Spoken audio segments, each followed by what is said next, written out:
कि आज का वक़्त ऐसा आ गया है सर, दौर ऐसा आ गया है कि अगर पैसा नहीं है ना सर 2 टाइम से 1 टाइम खाना खा लो। कुछ जो शौक-मौज है सर वो लाइफ़ में मत करो, बट अपने बच्चों को एक बेटर एजुकेशन ज़रूर दिलाओ। जो युग है ना सर, ये पढ़ाई का ही युग है। बिना पढ़ाई के सर बहुत ज़्यादा मुश्किल हो जाएगा ज़िंदगी जीना। इतना सारा स्ट्रगल हो गया हर एक जॉब के अंदर, और बिना पढ़ाई के सर मैं नहीं मानता कि कोई इंसान अब इस दुनिया में ना सर्वाइव कर सकता है। वो सर बिल्कुल भी पॉसिबल नहीं है। तौर पे सुनने को मिलता है जो पास आउट बच्चे होते हैं, भई हमने 8-8, 10-10, 15-15 घंटे पढ़ाई की है। क्या वाक़ई में इतना पढ़ना ज़रूरी होता है? सर मैं एक चीज़ ये क्लियर करूँगा आपसे कि हकीकत में ही इतना पढ़ना पड़ता है। अगर कोई कह रहा है कि मैं 2 घंटे पढ़ के डॉक्टर बन गया, 4 घंटे पढ़ के मैं आईआईटी क्रैक कर गया, सर डेफिनिटली वो झूठ बोल रहा है। वो एक बहुत बड़ी सोसाइटी को गुमराह कर रहा है सर। मतलब मेरा एक ही मानना है कि इतना बड़ा सिलेबस होता है, इतनी बुक्स होती हैं, इतना सर क्वेश्चन्स होते हैं। 4 घंटे, 5 घंटे से सर डेफिनिटली मैं तो सर इसको इम्पॉसिबल मानता हूँ। मैं खुद भी डॉक्टर हूँ, मैंने भी पढ़ाई करी है, तो मुझे डेफिनिटली इस चीज़ का पता है कि अगर कोई एक ये मैसेज कन्वे कर रहा है कि बिना 8-10 घंटे पढ़ाई निकाले कोई एग्ज़ाम वो क्रैक कर सकता है, डेफिनिटली सर वो बिल्कुल झूठ बोल रहा है। पॉसिबल ही नहीं है। फिजिक्स वाला जो कोचिंग एकेडमी है, उसके द्वारा गोहाना में एक बड़ा अच्छा सेमिनार का आयोजन किया गया। उसके अंदर बच्चों में ज्ञान डालने के लिए, जोश डालने के लिए, मोटिवेट करने के लिए, बच्चों को एक सही दिशा देने के लिए मोटिवेशनल स्पीकर के तौर पे पहुंचे डॉक्टर साहब हैं, डॉक्टर चौधरी हैं। सर आपका हरियाणा से बहुत-बहुत स्वागत है। Thank you sir. सर जिस तरह से आप स्पीच दे रहे थे, बच्चों को मोटिवेट कर रहे थे, हम भी बैठे थे, तो बड़ा एक जोश के साथ आपने बच्चों में ज्ञान डालने की कोशिश की है सर। एक्चुअली सर वो एक एक्सपीरियंस है फिजिक्स वाला की फैकल्टी का, टीम का, जो रोहतक सेंटर पे वर्क कर रही है। सर वो एक्सपीरियंस ही हमने बच्चों को साझा किया है कि हम किस तरीके से बच्चों को पढ़ाते हैं। एनसीईआरटी को लेके कि एनसीईआरटी को कैसे पढ़ना होता है।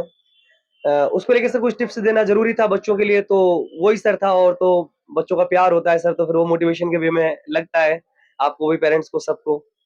देखिए, आप एक डॉक्टर हैं पेशे से और नीट को भी क्वालीफाई करके डॉक्टर बने हैं, तो आप आपसे बेहतर बच्चों को बेहतर बता सकते हैं। जी, जी। सर उसी के लेके हमने आभार का इवेंट रखा था कि प्रिपरेशन कैसे करना होता है, इस समय पर टाइम को कैसे मैनेज करना होता है। कुछ 12th क्लास वाले जो बच्चे होते हैं सर, उनको सबसे तकलीफ ये आती है कि बोर्ड का तैयारी करें, कि नीट का तैयारी करें, आईआईटी का तैयारी करें। कोचिंग के साथ लेके चलना थोड़ा मुश्किल हो जाता है सर बोर्ड की प्रिपरेशन का, तो उसके रिगार्डिंग एक सेमिनार था। दूसरा सर, पिछले कुछ सालों से आपको भी पता होगा कि पूरा नीट आईआईटी के जो पेपर्स होते हैं सर एनसीईआरटी से आने लगे हैं। तो बच्चों के पास सर एक जो ग्राउंड लेवल पे जो बच्चा पढ़ रहा है, गाँव में जो बच्चा पढ़ रहा है, बेसिकली सर उसको एक नॉलेज नहीं है।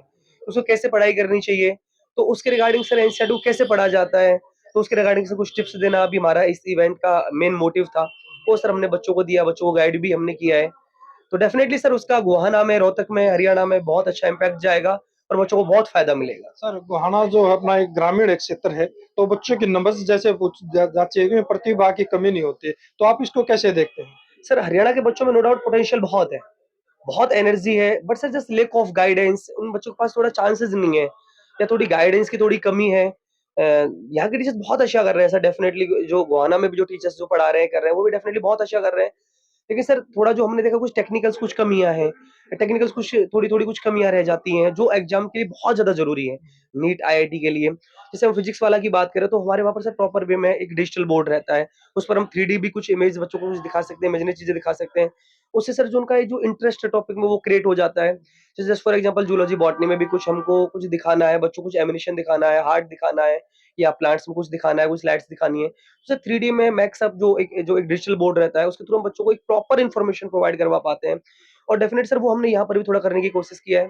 यहाँ के बच्चों के लिए बस मैं एक ही बात कहूँगा सर, एक ही सजेशन कहूँगा, उनके पास बहुत एनर्जी है, बहुत पोटेंशियल है, बस उसको पढ़ाई में यूटिलाइज़ करना है।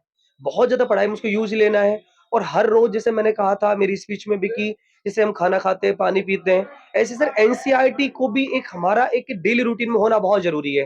अगर हमको एक बहुत अच्छा डॉक्टर बनना है, एक अच्छा आईआईटीएन बनना है, आईएएस, आईपीएस बनना है, तो डेफिनिटली सर एनसीईआरटी को पढ़ना बहुत ज़्यादा ज़रूरी हो जाता है, और वो ही मैंने बच्चों को बोला।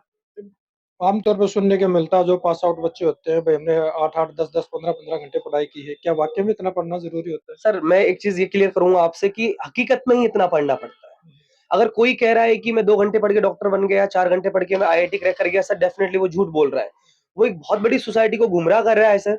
मतलब मेरा एक ही मानना है कि इतना बड़ा सिलेबस होता है, इतनी बुक्स होती हैं, इतना सर क्वेश्चन्स होते हैं, 4 घंटे, 5 घंटे से सर डेफिनिटली मैं तो सर इसको इम्पॉसिबल मानता हूँ। मैं खुद भी डॉक्टर हूँ, मैंने भी पढ़ाई करी है, तो मुझे डेफिनिटली इस चीज़ का पता है कि अगर कोई एक ये मैसेज कन्वे कर रहा है कि बिना 8-10 घंटे पढ़ाई निकाले कोई एग्ज़ाम वो क्रैक कर सकता है, डेफिनिटली सर वो बिल्कुल झूठ बोल रहा है। पॉसिबल ही नहीं है। तो आपके अनुसार कम से मिनिमम कितने घंटे देने पड़ेंगे सर, पढ़ाई? मेरे हिसाब से जो मुझे लगता है कि 6 आवर की पढ़ाई तो कोचिंग में होती है।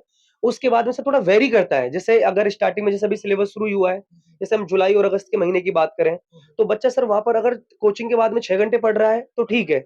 अगर मैं बात करूँ अक्टूबर, नवंबर, दिसंबर के महीने की, तो बच्चा वहाँ पर 8 घंटे पढ़ाई कर रहा है, तो ठीक है। और अगर सर मैं आफ्टर जनवरी की बात करूँ और up to May, definitely sir minimum 10 hours mandatory है निकालना, कंपल्सरी है सर निकालना। अगर बच्चा पढ़ाई नहीं कर पा रहा है, डेफिनिटली वो कहीं न कहीं कुछ चीज़ें छोड़ रहा है। या तो एक्सरसाइज़ नहीं कर रहा है, या वो एनसीईआरटी नहीं पढ़ रहा है, या वो नोटबुक को प्रॉपर वे में नहीं पढ़ पा रहा है। कहीं न कहीं सर वो कमियाँ छोड़ रहा है, और कमियाँ अगर छोड़ेगा, डेफिनिटली सर उसका फिर नुकसान मेन एग्ज़ाम में होता ही होता है। तो सर ये आप बिल्कुल सही कह रहे हैं कि मिनिमम अगर मैं आज की बात करूँ, तो सर 10 घंटे पढ़ाई करना बहुत ज़्यादा ज़रूरी है आफ्टर कोचिंग, आफ्टर स्कूल। और जैसे जेईई का है, मेंस जेईई का है और दूसरे भी बड़े कोर्सेज है, उनके लिए भी क्या सेम ही प्रोसेस रहता है? सर सेम बिल्कुल सर, डेफिनिटली चाहे जेईई हो सर, चाहे नीट हो, 10 घंटे पढ़ना सर बहुत ज़्यादा ज़रूरी है, बहुत ज़्यादा ज़रूरी है। बिकॉज़ देखो, मैं सिंपल सी भी एक बात बोलूँ कि एक सब्जेक्ट को बच्चा अगर घर जाके 3 घंटे मिनिमम देता है सर, तो 4 तो सब्जेक्ट ही हो जाती है। तो 12 घंटे तो ऐसे ही हो ही जाता है, और 3 आवर्स सर चले ही जाते हैं। सबसे पहले टीचर्स की नोटबुक पढ़ेगा। नोटबुक पढ़ेगा तो नोटबुक को पढ़ने में सर 30 से 40 मिनट का वक़्त तो चला ही जाता है जो टीचर्स ने पढ़ाया है। फिर सर रफ वर्क भी करेगा, रफ उसको लिख-लिख के देखेगा, तो सर 30-40 मिनट उसमें भी कहीं न कहीं खर्च ही हो जाती है। एनसीईआरटी को अच्छे से पढ़ेगा, तो मिनिमम सर मिनिमम से मिनिमम 40 टू 50 मिनट्स एनसीईआरटी पढ़ने में निकल के चला गया। क्वेश्चन्स भी करेगा, तो सर डेफिनिटली 1 दिन का 1 सब्जेक्ट का 3 घंटे का पैकेज तो हो ही जाता है।